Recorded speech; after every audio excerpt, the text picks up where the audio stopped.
Welcome. They're going to tell you a story, and we're going to tell you our opinion.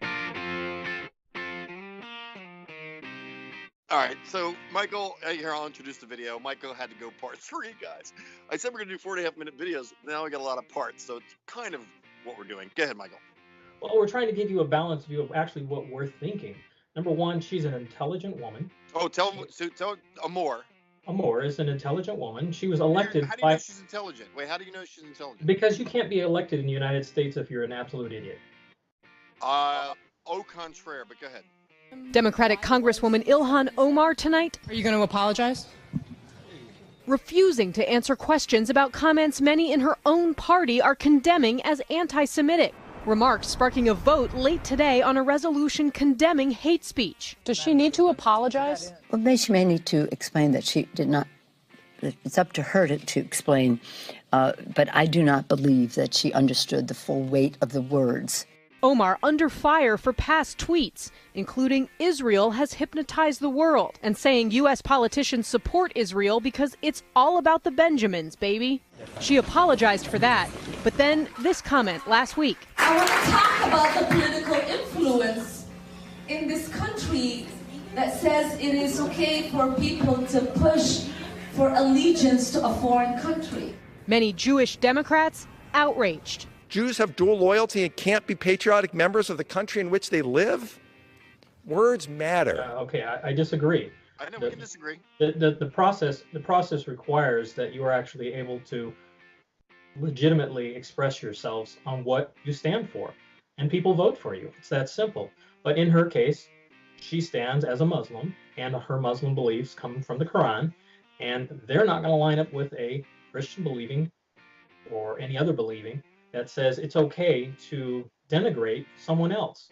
I'm not just saying Israel, I'm saying anybody, to whether it's gender-based, whether it's religion-based, whether it's, color-based.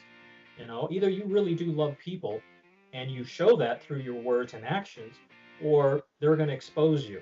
And that's really what I'm trying to say, that when you let people speak their minds, and we should, that's the freedom of speech, the First Amendment. You should be able to express it, but always there are consequences. And those consequences, depending on where you are in positions of power, have ethics. And those standards are supposed to be held across the board in Congress. So if Congress does not do something against one, but does it against the rest, then you have a problem. So that's why I'm saying she can be very intelligent, very beautiful, very talented, but she can also be very bitter, very angry, and very hateful.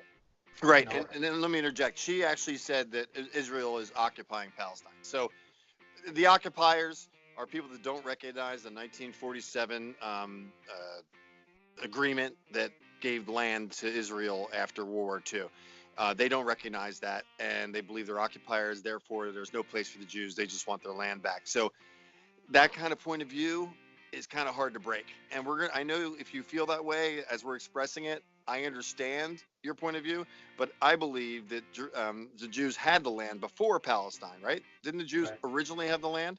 Well, remember, originally Abraham bought the land from the Canaanites.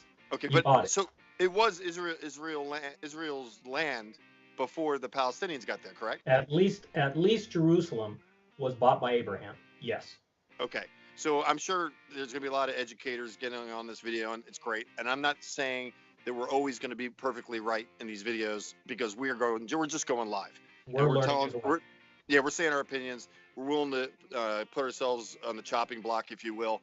But really, on these videos, I beg of you to stay calm. Stay calm. Like, we're calm about our points of views. We're not going to be passionate. Oh yeah, be passionate, but we're not going to attack you. We're not going to call you names. We simply want you to back up your opinion with facts. We want to be factual. And if we're wrong, you're going to hear us. We're going to text. We'll under the video. I was wrong. I already did one correction on the first 2 videos. So, right. If Miss Omar didn't say anything of substance in her political career as far as anti-Semitism, anti-Israel, then that's what we want to see. Yeah, but right now she's got a track record. She's got a track record right now of being anti-Israel. Now, it's okay to be anti-Israel, But straight up, our points of view are, now, of course, we're Christians. We support Israel, and I know some of you think that we're deluded and Israel's planning on killing all of us and all that stuff. Anybody that's not Jewish, I've heard that from points of views, and I'm sure but we also don't tolerate open rebellion or a sin or, you know, killing people, beating people. There are things Israel does that we do not approve. You got 15 seconds, Michael. Go ahead and finish it. Finish the video. You got 15 seconds. Finish it. Right. From that perspective, there are things that we will stand with Israel because they deserve to live, just like the Palestinians deserve to live. But there are things where they're abusive or brutal, and we're talking Palestinians and Israelites are supposed to be getting along. There are also things that we don't agree with, such as we're out of time, Michael. Open homosexuality in the military. Say goodbye, Michael. Say goodbye. Say goodbye. Here comes number 4. I can feel it.